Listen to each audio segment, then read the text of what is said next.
Umpisa nga nagka-pandemya, nabatsagan natin ang strikto nga implementasyon ka mga protocols. Ang mga pagsurundan, mga layi kag mga pahanumdum ngaya, ginobra agud matapna ang COVID-19 virus. Kag kaimo sa pag-implementar kang nga mga protocols ang atin nga mga kapulisan. Mayad nga adlaw sa tanan nga nagabilid sa TV kag Facebook account Idulungan Channel 23. Ako, si Miss Michelle Placio, isa ka asawa, nanay kag maestra. Welcome sa ating programa nga mabilid ninyo kada Domingo, ang Hinon-anen Pandananan. Duro kita pamangkutanen kung ano ang papelit atin mga kapulisan, ilabirin gid sa kaya nga tiyempo kung sa diin duro nga mga ordinansa kag mga executive orders ang nagdugang nga nagpabag-o kang atin mga panghulagan kag pagsinaryo sa pangadlaw-adlaw nga hirikoton. May iba man nga nagareklamo kag nagapamangkot kung manhaw ginastriktuhan kita sa kaya nga tiyempo. Ano gid man bala ang mga dapat natin sundon kag ano ang mga penalidad kung hindi natin pagsundon ang diya nga mga protocols. Sa kadya nga adlaw, maswerte kita nga maimuwan kang hepe kang pulisya sa Banwa kang Pandan, Police Lieutenant Danny Igues para sabten ang atin mga pamangkot. Mga kasimanwa, dali kita kag maghinon-anen. Mayad nga aga kag happy Sunday sa imo Sir Egis. Excited ako amoy ang adlaw. Kamusta sir? Kamusta ikaw? Kag kamusta ang family, ang iyong pamilya? Mayad nga aga man no, namit sa aton nga gopahon nga hosts and mayad nga aga man sa tanan naton nga pamuluyo buong Pandan sa atong mga viewers sa atong Dulungan Channel 23. So far so good no. Sir, piraran ikaw ka tuig sa serbisyo kag piraran man ikaw ka tuig dya sa Pandan nga na-assign? Nagsulod ako sa serbisyo November 16, 1991. And by this November 16, no, is magti-30 years na ako. And sa Pandan, I was assigned here last December 25, 2019. And I am serving Pandan about 1 year and 8 months from now. Okay. So, eksakto gid gali nga sa time it pandemya, sir, no? Diya gid Yes. ikaw sa Pandan? Yes, ma'am. Oo, kag very long ron ang imong serbisyo, do haba rin. Grabe nga pagserbisyo. So, sa imong pagdumara kang kapulisan, sir, diya sa may Banwa it Pandan, ano ang imong mga mahambal na hanungod sa pagtuman it pumuluyo sa atin labirin gid sa kaya nga tiyempo it pandemya? Well, wala gid man kita masyadong na medyo problems no. In terms of the implementation sa aton nga minimum public health protocols sa naangot gani sa aton nga COVID-19 pandemic no. Ang aton lang gid nga medyo na notisyahan sa aton nga pag-implementar is may gamay lang gid nga mga pamuluyo naton nga kung bagulan no.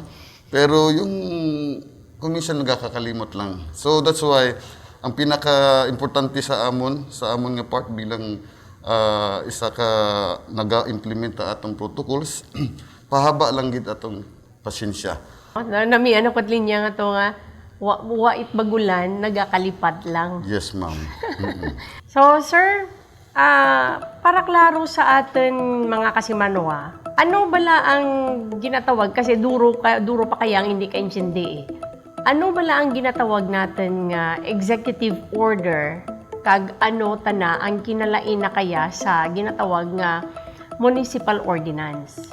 Ang ginatawag natong executive order, amo ni ang mga orders nga halin sa atong pangulo, paayan sa aton nga gobernador, sa aton nga municipal mayor, ag sa aton nga mga barangay, punong barangay. Patas ganiya sa aton nga executive order sa pagpatuman sa aton nga example sa aton nga general quarantine with heightened restrictions, no? So, dyan ran, duro-duro nga provisions kung ano ang dumilian, no? Kung ano ang hindi pwede.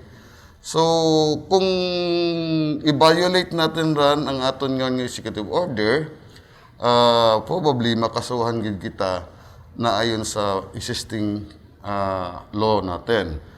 Kung mag-violar kita, is yung Article 151, no?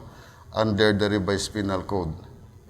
Pagsuway sa aton nga mga kasuguan. So, medyo masakit-sakit ang anong penalty dahil gani kung serious disobedience, no, ang anak ko nga penalty is 1 month to 6 months imprisonment and ang anak ko nga fine is not more than 100,000 pesos. Okay? So kung ito man kita sa sambilog nga less klaseng penalty, yung manubo-nubo is 1 day to 1 month anong imprisonment and not more than 20,000 anong fine. However, yung atong natawag nga municipal ordinance, no, kung meron tayong apprehension, automatically pwede natin siya ma-issuehan ng violation ticket and he is required to pay it before the office of the municipal treasurer. Habang nagapamati ako, sir, kung magbayular ang isang katao kang executive order, ibig sabihin mas bahal ang anang nga penalty? Yes, ma'am. Ayon sa ginatawag kay inablang ato, sir, nga Article 151. Yung Article 151 under the revised penal code is that is disobedience to a lawful order of a person in authority or of his agents, no? So medyo mas malaki-laki yan kaysa sa aton nga ordinansa. So bahal nga violasyon niya, kag bahal ang penalidad kung hindi natin niya pagsundon. Sir, Yes, no? ma'am. So sa municipal ordinance man na, mas medyo nubo, sir, ang penalty. Yes, ma'am. Kasi sa ordinance natin, existing municipal ordinance natin, no, violating the protocol, example, no face mask, no wearing of face mask, and not observing social distancing, the penalty is only 500 pesos. So may Compared to- specific ta na, sir, nga Yes, violation amount, ma'am. nga ang amount Yes, nga ma'am. penalty. Yes, ma'am. So kabay pa nga klaruran sa atin nga mga manog bilid, kay kisa daw gina-take for granted na lang bala, sir? Yes, ma'am. Nga wa kita kamaan nga ang jagali nga mga ginapa-implementar is nakasulod sa executive order or nakasulod man. Pero ang executive, ang municipal ordinance, sir, di ba, nakabase man ran sa atin nga executive orders? Yes, Or ma'am. lain gid imaw? Pwede. Nakabase katulad ng atong municipal ordinance atong non-wearing of face mask, social distancing, curfew, and so whatever. Is doon din yan, no? Doon ang aton din karon nga reference is the executive order from governor o ni mayor. So, hindi man kita pwede magguwa karan, no? Kung mag-formulate tayo ng ordinansa pertaining to a particular matter of violations. Okay. So, kinanglan nakabase tanaran sa taas sa executive orders. Naka-align, man. ma'am. Yes, ma'am. Nasa jurisdiction bala or sa sulod bala kang responsibilidad it PNP ang pag-implementar it nga mga ordinansa o kung sa barangay level lang mandato kaya or in general ano ang ginatawag nga role it pulisya sa kaya nga tiyempoy pandemya natin. Ang atong ordinansa kasi kung minsan meron tayong sa may kasuguan din dyan, no? Kung sino ang dapat mag-implement, no? So, meron tayo kung minsan sa ordinance that the local chief executive is ordering the Philippine National Police or either the municipal auxiliary police or the barangay officials and others, no, to implement the specific ordinance or the particular ordinance.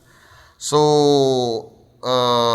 parang isang mandato din namin galing sa atong local chief executive. And dapat natin i-implementar, no? Kasi parang necessary doon sa public calling natin na katulad ngayon sa pandemya na kailangan is example yung aton social distancing yung paglabas ng bahay na may restriction tayo. Tapos yung pagsuot ng face mask o face shield, lalo na kung nasa indoors tayo. So those are part and parcel sa aton nga sulod atong ordinansa, and kung saan isa ang atong kapulisan nga ginamanduan nga ipa-implement. So, ano-ano, sir, nga mga executive orders nga importante gid sa kaya nga tiyempo, kag ano ang kontribusyon kang PNP sa pag-implementar kanja nga mga executive orders?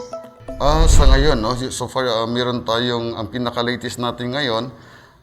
It was issued August 31 by our Honorable Governor, no, pertaining to sa Executive Order number 167, implementing the general community quarantine with heightened restrictions, no. So parang may mga provisions lang na medyo inamend doon dati sa ating Executive Order number 117 ni Governor Kadyao, no. May mga pinagbago, katulad nga ng pinapayagan na ngayon, nilift up na yung natin, yung liquor ban, pero meron pa rin may certain conditions pa rin, no, na ang liquor is yung selling time lang ng liquor natin, na pwede ang mga stores natin, mga restaurant magbaligya is from 4 o'clock to 6 o'clock ng gabi.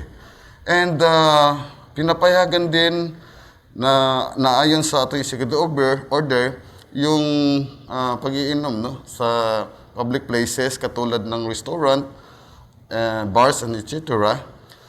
Pero hanggang alas 8 lamang ng gabi. Yung leisure time leisure activities natin, binubuksan din natin yung ating mga tourist destinations, pero with limitations pa rin, no? Hindi pa rin pwede yung mga leisure activities pagtitipon ng mga tao. So medyo may limitasyon pa rin. Travel restrictions andyan pa rin, no? Nakasaad pa rin diyan kung sino ang pwede at hindi pwede, no? Saan ba tayo kukuha ng mga travel pass, no, kung we are traveling from municipality to municipality or province to province. Pinagbabawal pa rin yung aton nga pagtipon-tipon, no, ang mga celebrations, no, birthday, kasal, sa patay and others, no, dinidiscourage pa rin yan. Tapos yung mga sugal natin diyan sa hindi pa rin pwede because gani nagki-create tayo ng pagtipon-tipon. So medyo malaki ang hamon natin at patuloy pa rin na hamon sa ating mga kapulisan because sa pagpatuman ang ating mga executive orders, no, atong mga minimum public health protocols is andyan pa rin nakakasalalay sa ating mga kapulisan, sa ating mga LGU, AATF at sa atong BHERTS, no, na magsama-sama pa rin tayo na i-implement, and hinihingi din natin yung kooperasyon ng bawat isa sa ating mga pamuluyo para hindi umabot sa punto na mabudlayan kita. Yes, ma'am. Sir. Sa mga patay, sir, pira ka days ang ginaalaw sa wake nga bukan be it mga COVID positive nga natural death kung bilasyon mga pira ka adlaw ang ginaalaw sa atin according sa atin executive order. Base sa ating executive order is sa minatyan sa bilasyon is they are only allowed for about 5 days. 5 days. Yes, ma'am. Oo. Pero ginabawalan gyapon sa mga bilasyon ang pagsugal. Yes, ma'am. Ganun pa rin. Yung sugal is number 1 kasi alam naman natin pag mayroong sugal is maraming tao ang nanonood at na tumataya. And not only that, because ang pagsusugal is isang violation pa rin yan sa atong anti-illegal gambling law. Yes, ma'am. So, base man sa atin nga executive order nga bag-ong gin-release, nga kang August 31 lang ngaya, nag-release man ang atin nga banwa ang aton nga mayor kang bag-oman nga municipal ordinance. Tama, sir? Yes, ma'am. Nga nabase og to sa executive order. Ano ganito, sir, nga municipal ordinance? Ang Executive Order number 49 na ni-release at in-approve ng aton nga mahal nga mayor, Mayor John Sanchez, no? So parang ganon din 'yon ang halos laman ng Executive Order number 49 na yan is doon pa rin base doon sa Executive Order number 167 ni Governor Cadyao. Meron lang isang pinakaano dyan na binibigyan ang municipal mayor ng discretion just like sa restriction natin sa barangay to barangay travel. So binibigyan sila ng kapangyarihan, no, na sa kanila ang magdidesisyon kung we will still implement the travel pass if your travel is barangay to barangay. And ganun pa rin, ibalik pa rin natin, no? Hindi porke meron tayong travel pass is everybody is allowed to go out, no? Meron pa rin restriction na ang travel pass is good only for essential travels. Yes, sir. So, tandaan natin, bisan may travel pass, kinahanglan, essential ang atin ginapanaw. Bilang mga pulis, kag bilang miyembro man kang IATF, paano natin niya gina-implementar?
Kahit anong feels, bagay lahat to.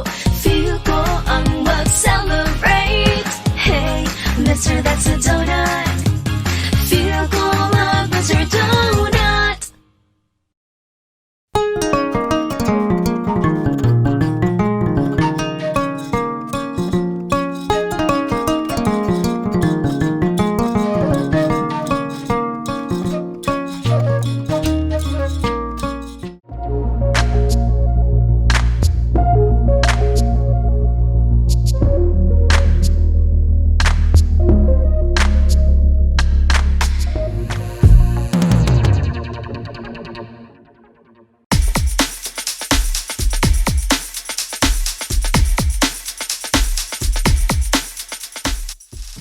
How about, sir, sa protocols man natin nga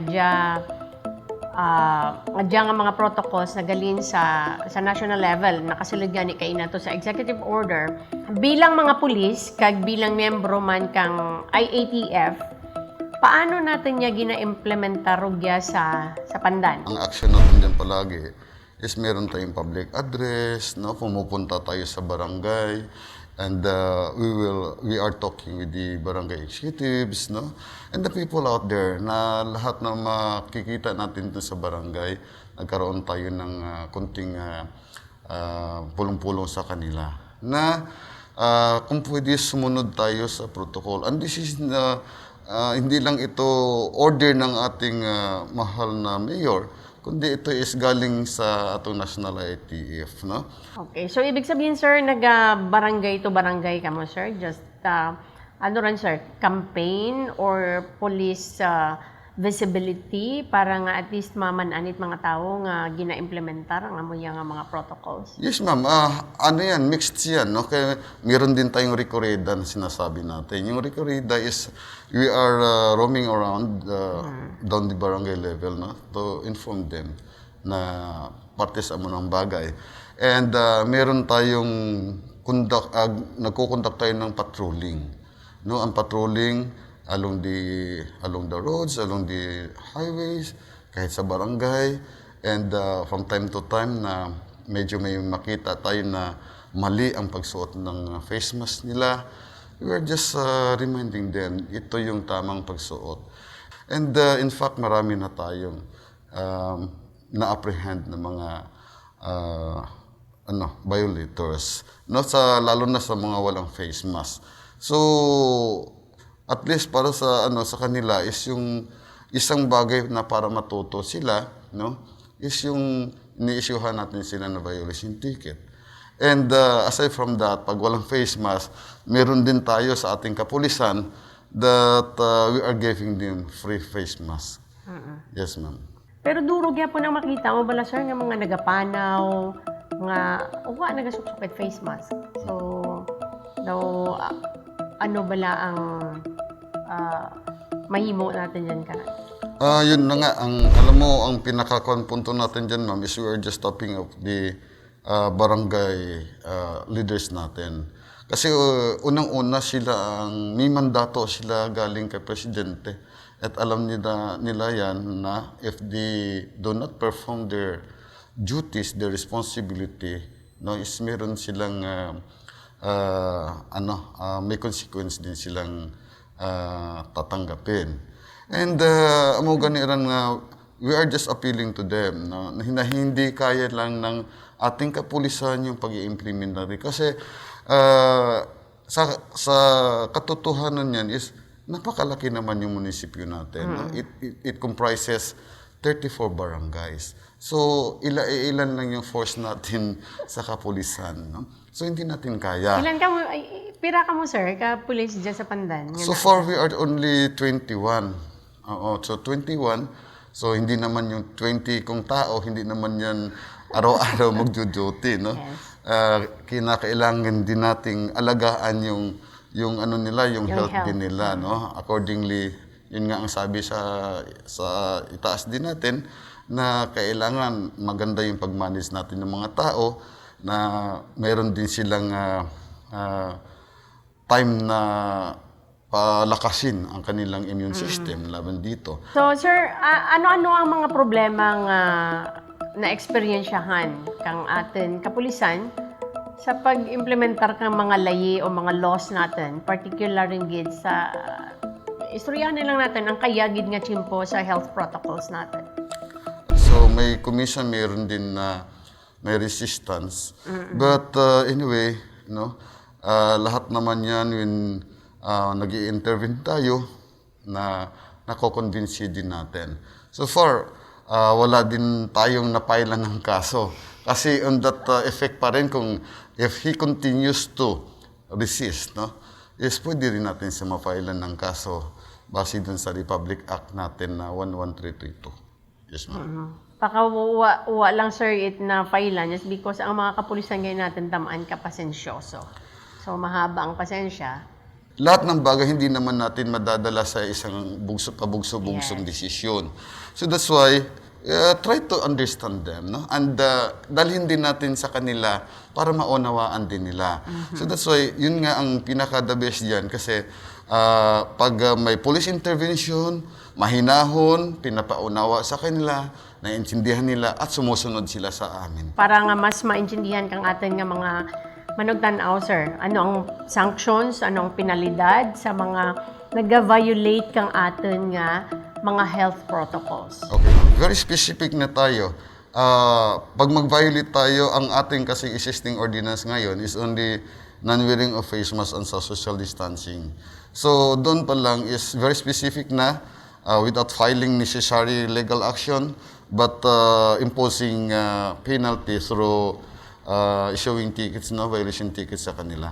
And besides, kung other violations not covered by the municipal ordinance, and sa tingin natin is very na sila, napaulit-ulit. Siguro, hindi ako magdadalawang isip that we have to proceed the filing of legal actions against them, applying the Article 151 of the Revised Penal Code, ma'am.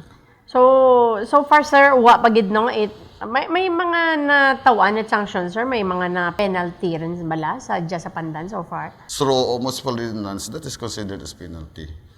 Pero kung doon sa pag-file natin ng kaso through Article 151, so far wala pa tayong na-initiate, no? Lahat kasi is medyo na din natin na ma-manage natin ng husto. Hindi na tayo aabot, dapat hindi na tayo aabot doon sa legal na punto. Okay. So, pero di ba sir, may mga dyan nga nabalitaan ko kang ano to nga mga bulan nga, di ba may mga nadakop sa bilasyonan, nga nagasugal, natawan sa dait sanction man, sir? Yes, ma'am. Yun nga, ang pinail natin sa kanila is violation of PD 1602 as amended. Hindi na natin sila inisyuhan ng violation tickets for the social distancing kasi nakakaawa din. 5 gatos kaagad yan. No? So, doon tayo sa pinakamataas. Kung ang isang insidente, kasi pag dalawa ang pwede mong i-file sa kanila, so yun, tinitignan natin yung pinakamataas na penalty. Yun ang pinafile natin sa kanila. And marami-rami na rin tayong nahuli, no, sa mga minatyan natin. And we still appealing to, no, sa kanila na kung please hindi pwede, ang hindi pwede. Yes. Pero ano bala sir, hindi balaya mapinsarit mga tao nga wa man it mga napinaltihan o wa man it natawan it sanction sa pag-wear it face mask, wa man ako nagsuksok it face mask, wa man ako nadakop. Yun ang inaano ko dun sa punong barangay natin. We have to activate our barangay tanods, no? Na magkaroon din tayo ng patrolling. Ang problema man galing sir, kisa di ba ang atin mga barangay officials man kag tanod amo man ang wa nagasuksok it face mask. Ay, yun na nga, commission, no? We are not, actually, pero ako na during my, kasi inspection, wala pa rin akong anuhan. Pero kung may makita akong ganyan, I reprimanded him. I reprimanded him and told him na dapat sa atin magsisimula. Kasi may dyan, hindi naman lahat, no? May dyan gid nga mga instances nga mismo ang atin nga mga barangay officials hindi lang mo mahangit pero that's the fact, no? May dyan gid nga sanda mismo wa man nagasunod kag paano man sundon itandang mga tinawo kay nakita mismo sa andang mga lideres nga sanda man wa nagasunod sa mga layi nga gina-implementar kang atin nga banwa. Yes, ma'am. Warning talaga, no? I-reprimand talaga siya for the first offense and the second time around, di na talaga siya makalibre dyan. Okay. So, tandaan natin rin ha, mga kasimanwa. Sir, ano kalisod ang trabaho iti sa kapulis sa kaya nga tiyempo? Alam mo man kung kung trabaho lang na atong kapulisan sa kadyang tiyempo yung pandemya, mabudlay, no? Kasi halos lahat na gani, ginaatang na gani sa atong kapulisan, no? Parang kumbaga sa lahat ng problema sa community, talagang ang kapulisan natin is nakikialam na. Ang kapulisan natin is isa sa pinaka-importanting frontliners din. Yes. Why? Dahil risk din ang atong health, no? Ang atong kabuhin na riskado din. Una-una, halimbawa, kung meron tayong police call, no? Na may respondi tayo, yung mag-aaresto tayo o mag-apprehend tayo ng mga tao, no? Hindi natin alam kung carrier ba siya o kung meron ba siya, tapos dadalhin natin dito sa stasyon, dito temporary custody, di ba? Napakarisgado ang trabaho natin. Ganun din sa aton mga borders, they are confronting people na hindi din nila alam kung talagang safe ba yung tao na yon o carrier ba yung tao na yon. Pero ganun pa man, the education is still there. Na lalo na sa pag-iingat, no? And we are always reminded by our higher office to take extra Precautions. Yes. Pero tanan na sir nga mga kapulisan sa Pandan vaccinated na. Meron tayong isa, only one personnel na hindi pa siya vaccinated, pero nagpa-vaccine siya ng pneumonia, no? Anti-pneumonia. Okay. Sa mga kapulisan sir, hindi yun requirement ang vaccination ng bawat personnel? Pinaka-record niya sa amin, no? Nung unang pa lang ng vaccination, parang lahat na yata ng kapulisan natin is gustong mauna. Because nga sa isang sitwasyon, no, yung trabaho namin talaga is yung nakikiharap kami sa tao. Yun palagi. So that's why unang-una pa lang gusto sana namin kami mauna na mabaksin din. Kasama yung mga medical frontliners natin. Kaso lang, siyempre, may mga priorities din ang ating... Hindi na belong sa A3, yes, of sa course. A1, Oo, A2. may mga protocols ng ganyan. Sir, may mga compensations din ba? Or balaang nga nabato ng ating mga kapulisan halin sa gobyerno? Yes, ma'am. Dati yun, when we were enhanced community quarantine, no? Ang national government through our department, yung kapulisan natin, is allocating certain amount no, sa hazard pay na binibigay noon, nakatanggap din kami noon ng hazard pay. Pero sa enhanced community quarantine lang yun. Pero so far wala na kasi hindi naman tayo, ang classification natin ng community quarantine is no longer ECQ. But meron pa rin tayo, tuloy pa rin yung kung namin sa hazard pay and CIP namin. Meron pa rin yun na compensation. May din yun, sir, no? May hazard pay. Yes, ma'am. Kasi ang teachers walang hazard pay. Maliban lang sa mga nagatudlo sa mga remote areas. bukid or sa mga medyo lisod nga mga area. Yes, ma'am. No? And then ang atin mga medical workers, medyo yung hazard pay medyo mababa. Nga sandagid ang pinaka nag-handle itatin nga mga COVID-19 patients. Yes, No? So, luwas sir sa pandemya ngayon, nga padayon dyan po natin nga ginapakigbatuan. Ano pa ang iba nga mga prioridad kang atin nga PNP kaya? Luwas sa pandemya, no? Marami pa rin tayong priorities. Katulad gani, yung patuloy na pag-implement natin sa ating mga anti-illegal gambling, no? Patuloy pa rin yan. Anti-logging, anti-illegal fishing, and sa aton nga sa illegal drugs, we are still monitoring, no? Although ang atong area was reported, was declared to be as a barangay drug-free, drug-cleared pa lang. Pero hindi pa rin tayo naging kampante dyan. Yes. We are still, make our eyes still on what's no, sa kanila. Dahil gani alam naman natin kung ano ang naging epekto ng ganyang klaseng activity. And I am happy naman na area ng Pandan is matawhay and pag-abot sa amorang klaseng activity. Pero meron pa rin tayong ginomonitor. Lalo na yung atong mga dating surrendery, hindi ibig sabihin na nag-surrender sila, is tapos na yung kanila. Patuloy pa rin tayo at patuloy pa rin tayo. During market day, nagalibot man sir ang police to ensure nga ang atin mga manugbakal, ang atin nga mga nagapaninda, nagatugbeng sa pandan, ma-sure ang anda nga safety sa sulod atin nga public market.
market day, 'di ba? Monday, Friday, may market day ang Pandan.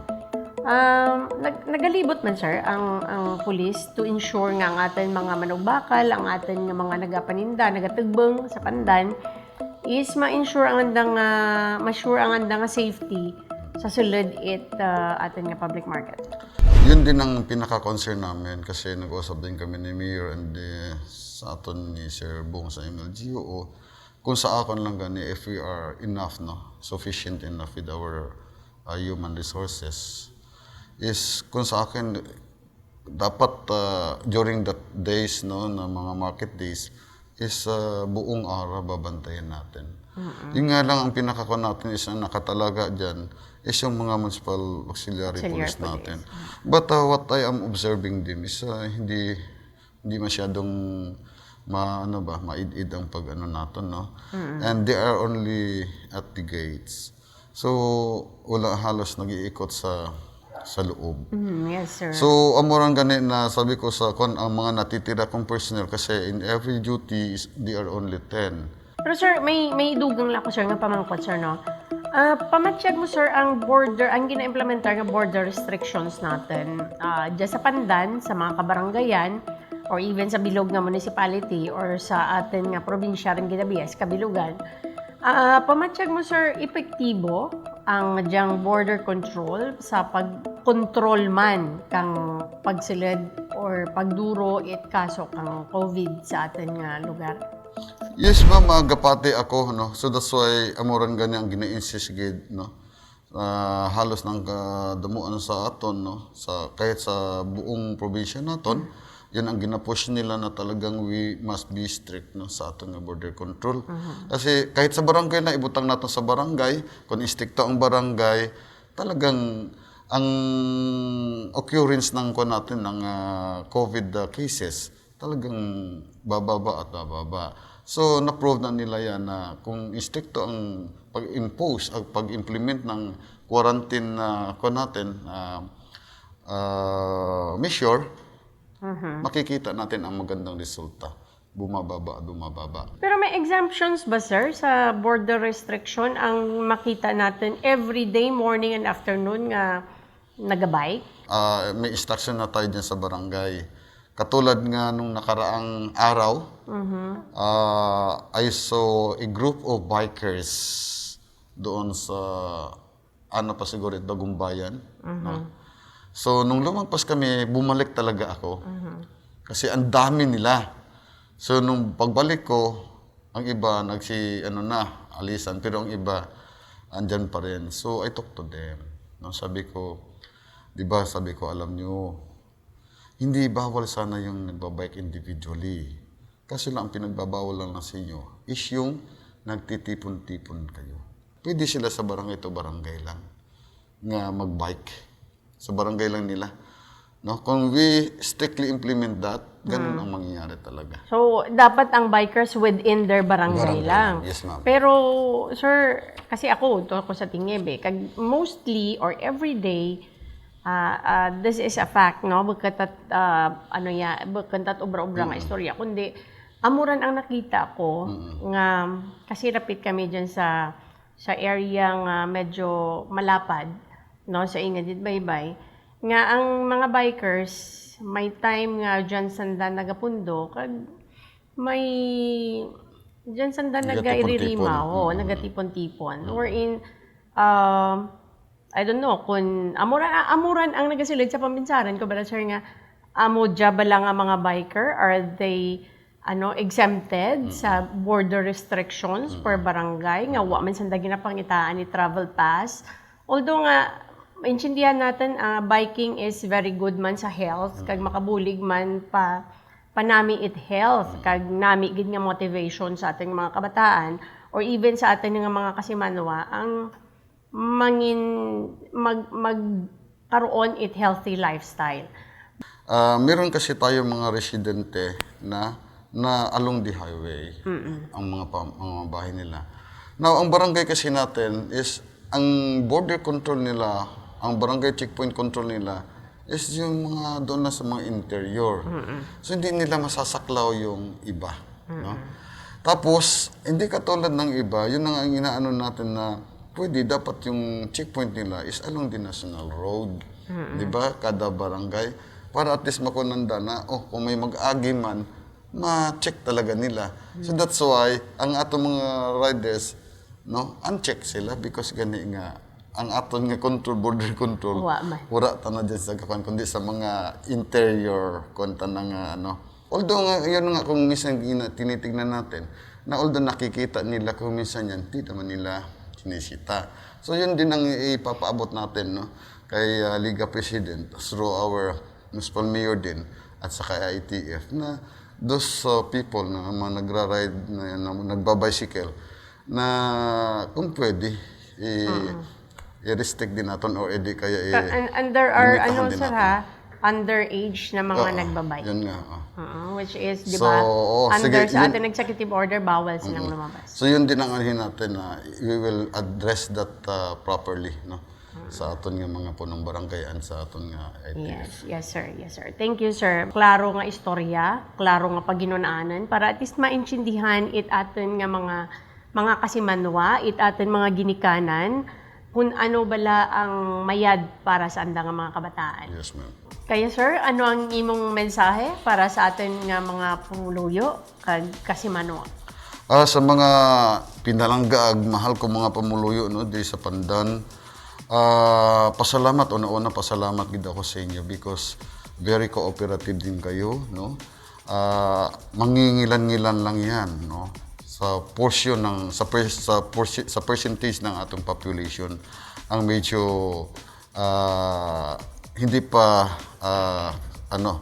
pa gid nagataot andang full cooperation. Sa uman naga-appeal gid ako sa inyo na magpatuloy, no, at ipatuloy natin ang aton pag-cooperate, no, sa aton local government kundi gani nga sa kaya nga panahon kinahanglan gid ang aton kooperasyon bawat isa sa aton. And pasalamat man ako dahil gani sa aton nga mga BHERTs, no, sa atong mga barangay councils, they're also active, no, hindi lang sa pag-maintainer ng aton nga peace and order kundi isa adyang nga pag-implementar ng atong nga protocols.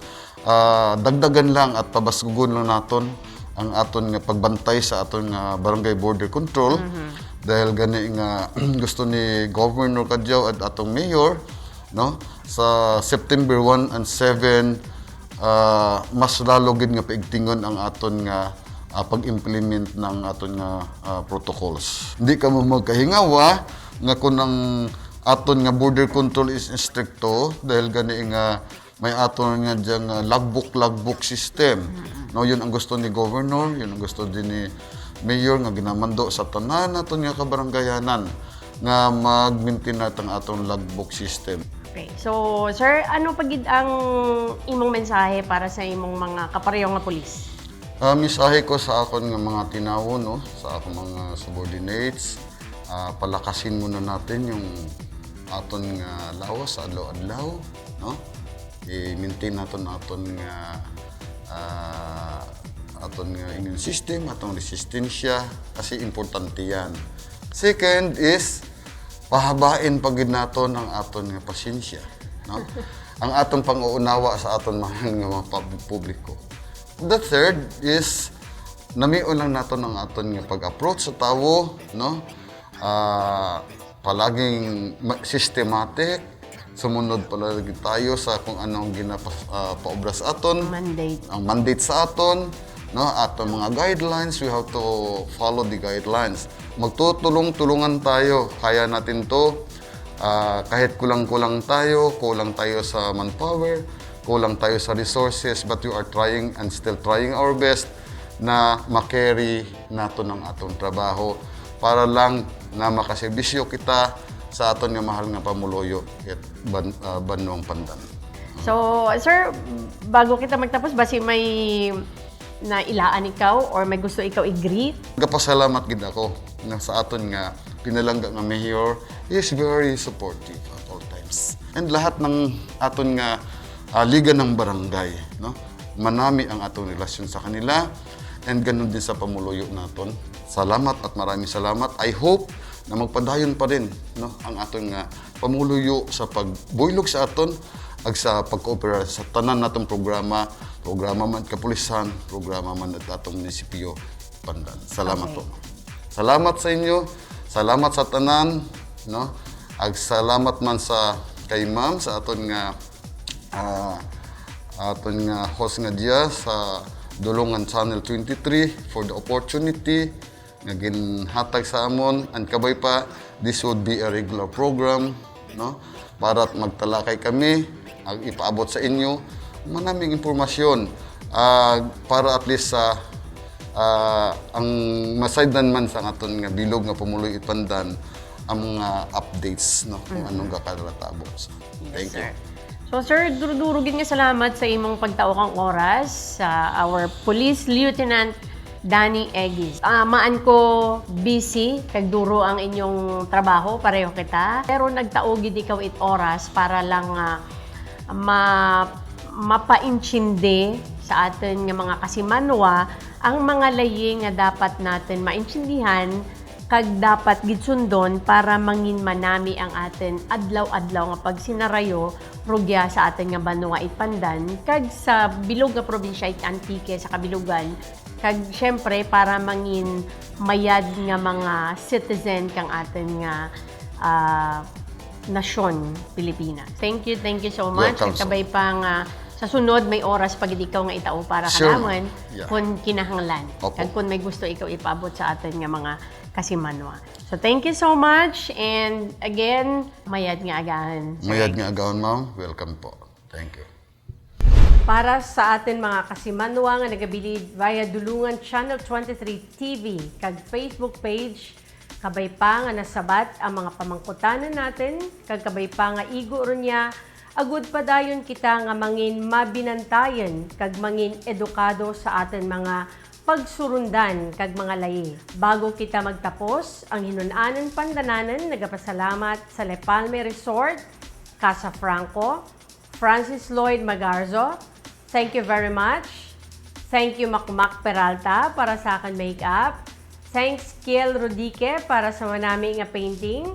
Connie Barrientos Pila kag Direct Arden Rod Condez. Kag syempre kay Madam Dedasi ni Pomoseno and General Manager kang Pandan Multipurpose Cooperative. Duro-duro gid nga salamat. Ang Dulungan Channel 23 nagabaton ka mga advertisements kag sponsorships sa atin mga programa. Para sa dugang nga impormasyon, mag-contact lang sa mga impormasyon nga makita sa inyong mga screen. Duro gid nga salamat mga kasimanwa. Para sa inyong mga reaksyon, suwestyon, kag mga komentaryo, paki-comment down below sa aton Facebook post. Iririmaw pagid kita sa sunod nga Domingo para istoryahan ang nanarisari kag importante nga topiko parte sa aton banwa. Ako si Mrs. Michelle Plasio, dali kita rugya sa hinunanan Pandananan.